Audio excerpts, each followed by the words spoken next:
Listen, I need to tell you something that happened last weekend. Something that will make your blood boil first, then break your heart, then put it back together again. The sound started it all. Scrape, thud, scrape, thud. Tommy Martinez heard it first, turned his head toward the noise cutting through the roar of F-16 engines warming up on the tarmac. What he saw made him smirk. An old man, maybe 75, dragging his left leg behind him like it was made of concrete. Each step scraped against the asphalt. Each step looked like agony. "Holy shit," Tommy whispered to his girlfriend Sarah. "Look at Grandpa over there." The man wore a faded blue shirt that had seen better decades. His white hair stuck to his forehead with sweat. In his right hand, a wooden cane that looked like it might snap under his weight. Scrape, thud, scrape, thud. "Oh my God, he's barely moving," Sarah giggled, pulling out her phone. "This is painful to watch." But here's the thing about pain. Sometimes you're watching the wrong person feel it. The air show buzzed around them. Kids pointed at the Thunderbirds lined up like metal birds of prey. Families spread picnic blankets on the grass. The smell of funnel cake mixed with jet fuel in the July heat. And in the middle of it all, one old man struggled to walk 50 yards. Tommy's friends gathered like vultures. Jake started a timer on his phone. $5 says he doesn't make it to the bathroom without falling. "You're on," laughed Marcus. "Look at him shake." The old man's hands trembled as he gripped his cane. Not from age, from something else. Something that made his jaw clench tight enough to crack teeth. A mother with her young son stepped around him, her annoyance written across her face like graffiti. "Mom, why does he walk funny?" the boy asked, loud enough for everyone to hear. "Shh," she hissed, pulling her son away. "Don't stare." But everyone was staring. Phones came out like weapons. Whispers spread through the teenage crowd like wildfire. This is where your blood should start boiling. The old man knew. Of course he knew. His shoulders tensed. His grip on the cane turned his knuckles white. But he kept walking, one painful step at a time. Scrape, thud, scrape, thud. "Jesus, just call him an Uber," Tommy called out, loud enough for the man to hear. The old man stopped, actually stopped walking. For a moment, just a heartbeat, his whole body went rigid. Then he turned around. His eyes found Tommy's. Blue eyes. The kind that had seen things, done things, lost things. And in that moment, something shifted in the air, like the pressure drop before a thunderstorm. A security guard walked by, saw the crowd, saw the phones pointed at the struggling man. "Hey," the guard said to Tommy's group. "Cut it out." "Cut what out?" Tommy shot back. "We're just watching the show." The guard looked between the teenagers and the old man, shook his head, and kept walking. His radio crackled something about the Thunderbirds being ready for demonstration. This is where curiosity should start creeping in, because that's when she appeared. Colonel Rebecca Hayes, though nobody knew her rank yet. She looked like any other civilian in jeans and a Thunderbirds t-shirt. But she moved different, carried herself different, like someone used to being in charge. She'd been watching from across the flight line, watching the phones, watching the laughter, watching an old man become entertainment for bored teenagers.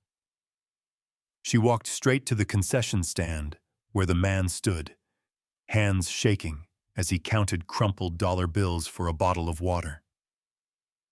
"Sir," she said, stepping beside him, "let me get that for you." The old man looked up, met her eyes, Something passed between them. Recognition, respect, or something deeper. "That's not necessary, ma'am," he said quietly. His voice carried the weight of mountains. "I insist." She handed the worker a $5 bill. "Keep the change." Tommy's group fell silent, not because they knew who she was, but because something in her tone made them uncomfortable, like children caught breaking something valuable. Tommy wasn't done being stupid. "Hey, lady, you don't need to enable him. He shouldn't be here if he can't handle it." Colonel Hayes turned to face Tommy. Her expression was calm, too calm, like the surface of deep water. "What's your name, son?" "Tommy. Why?" "Tommy what?" "Martinez.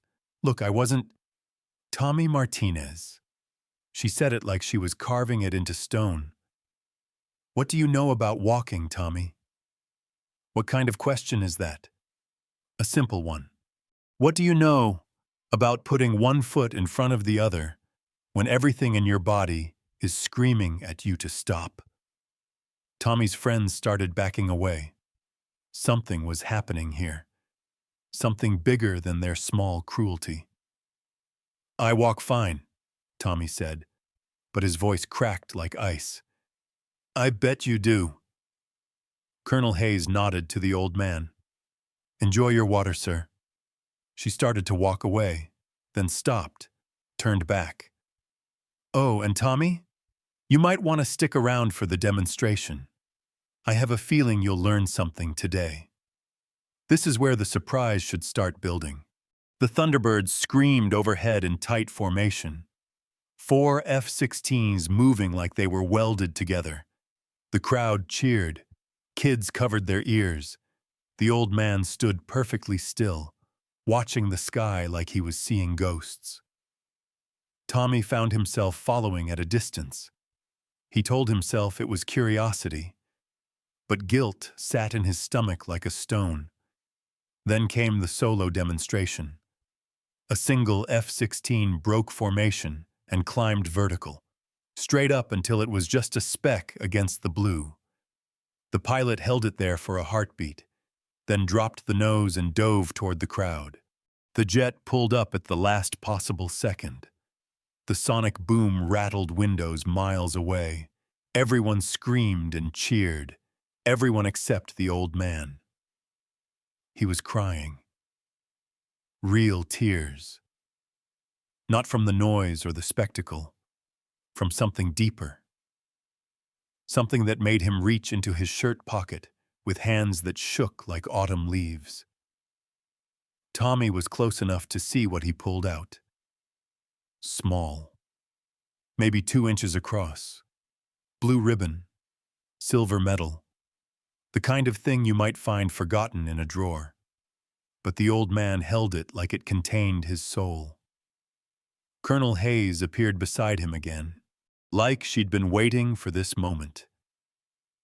"That's a beautiful medal, sir," she said, loud enough for the gathering crowd to hear. "Thank you, ma'am. May I ask what it's for?" The old man hesitated, looked at the medal, looked at the sky where the F-16 was setting up for another pass. "Airplane crash," he said simply. The words hit Tommy like a physical blow. Around them, other people had started to notice the conversation. "You were in a crash?" Colonel Hayes asked. "No, ma'am." The old man's voice was steady now, like he'd found his strength again. "I caused one. This is where everything changes." "Vietnam," he continued. 1971. I was a crew chief on an F-4 Phantom. We were based out of Da Nang. The F-16 overhead banked hard left, pulling Gs that would black out most people. The old man watched it like he was seeing the past play out in real time. My pilot was Lieutenant Danny Morrison. Good kid, 22 years old. From Ohio. His voice carried across the flight line now. People were gathering. Word was spreading. Danny was supposed to fly a mission that morning. Bombing run up near the DMZ. Tommy felt his mouth go dry. This wasn't going where he'd expected. The night before the mission, I was doing maintenance on Danny's bird, checking the hydraulics, the flight controls. The old man held up his left leg slightly. Back then, I could crawl all over those planes like a spider. Nothing I couldn't fix. The F-16 overhead went into another vertical climb. The sound of the engine echoed off the hangars like thunder. I found a problem with the rudder assembly. Small thing. Wouldn't have been dangerous for a normal flight. But Danny was carrying a full load of ordnance. If that rudder failed during a bombing run, he trailed off. In the silence, Tommy could hear his own heart hammering. So I grounded the plane, wrote it up as mechanical failure. Danny was furious, said I was being overly cautious, said he needed to fly that mission. Colonel Hayes was recording now, not with her phone, with a small digital recorder. "What happened?" someone in the crowd called out. "They gave the mission to Lieutenant Peters instead. Charlie Peters. Good pilot. Good man." The old man's voice cracked like breaking glass. "Charlie took off in another F-4. Made it about 50 miles north before he ran into a SAM site we didn't know about." The crowd was silent now. Even the children had stopped talking. Charlie didn't make it home. Neither did his navigator, Lieutenant Williams. 2 good men died because I wouldn't let Danny fly a plane with a bad rudder. Tommy felt sick. This wasn't heroic. This was, "Sir," Colonel Hayes said gently. "May I see your medal?" The old man handed it over with trembling fingers. She held it up so everyone could see. "This is a Silver Star," she announced, her voice carrying across the flight line. "One of the highest decorations for valor in the United States military." Confused murmurs rippled through the crowd. Tommy was confused too. If 2 men died, why did this old man get a medal? Colonel Hayes read from the back of the medal. "For conspicuous gallantry and intrepidity in action against an enemy of the United States." She handed the medal back to the old man. "Tell them the rest, sir. This is where your heart should start breaking." The old man looked at his feet, at his left leg, at the cane that kept him standing. "After Charlie went down, I couldn't live with myself. I requested transfer to a combat unit. They said no, said crew chiefs were too valuable to risk. So I volunteered for rescue missions, search and rescue, flying into hot zones to pick up downed pilots. The F-16 overhead was setting up for its final pass. The pilot didn't know he was providing soundtrack to a war story 50 years in the making. 3 months later, we got a call, pilot down near the Cambodian border, deep in enemy territory. The old man's voice grew stronger. "Danny Morrison." Tommy's breath caught. The pilot whose mission he'd grounded. Danny had been shot down on a different mission. Survived the crash but broke both legs. Was hiding in the jungle with a squad of NVA hunting for him. The crowd pressed closer. Nobody wanted to miss a word. I was the crew chief on the rescue chopper. Wasn't supposed to leave the bird. But when we got to Danny's position, the LZ was too hot. Too much enemy fire. The pilot said we couldn't land. The old man paused, watched the F-16 line up for its final approach. So I jumped. This is where your heart should stop beating. The words hung in the air like smoke. Jumped out of a helicopter, into a firefight, Colonel Hayes prompted. Yes, ma'am. Fell about 30 feet through the canopy.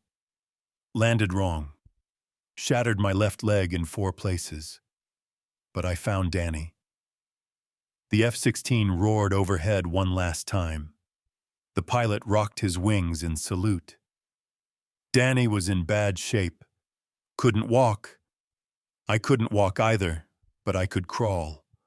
So I put him on my back and crawled half a mile through enemy territory to a clearing where the chopper could extract us.